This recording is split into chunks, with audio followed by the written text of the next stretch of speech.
This is Eyewitness News, the news leader, with Lori Stokes and Ken Rosado, and Bill Evans with the exclusive AccuWeather forecast.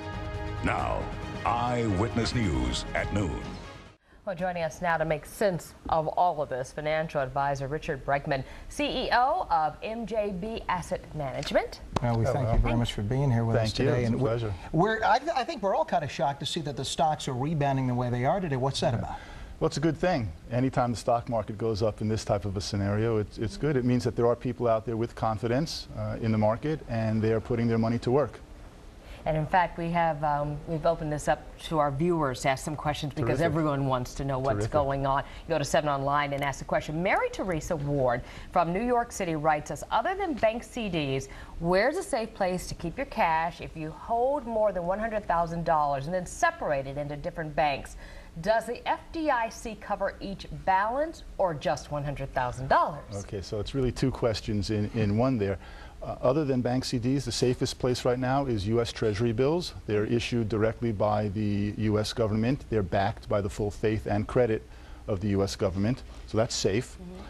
The question on the FDIC insurance is, yes, if you spread it into 3 different banks, $100,000 or less, you will be covered at each one of the banks. It's by bank per person, so up to $100,000 at each bank is safe, or it's insured. You can't do 3 $100,000 account in one bank. That's correct. You cannot. Okay. But you can, but you won't be covered by the FDIC insurance above the $100,000. And we have one last question submitted on our website. It's Effie Presley in Barnegat, New Jersey, saying, quote, I have my children's money in mutual funds since the market has dropped so drastically. Will it probably drop more since the ballot was unsuccessful? Should I move the money into a savings account or CD and try to save what little is left?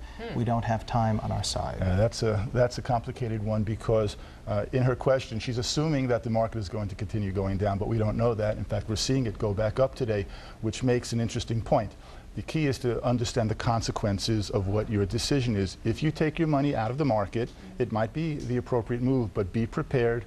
Understand that you might miss a rebound if one occurs. If the market does continue to drop and you take your money out, you'll be safe. Now, you have to make your own decision based upon your own circumstances and what you need to have occur. But you have to be aware of the consequences of your action. That's the most important thing. So many variables in this, and then throw politics on top of it, right? All right, Richard, thank you for being with us. Thank you very much. It's a pleasure. All right.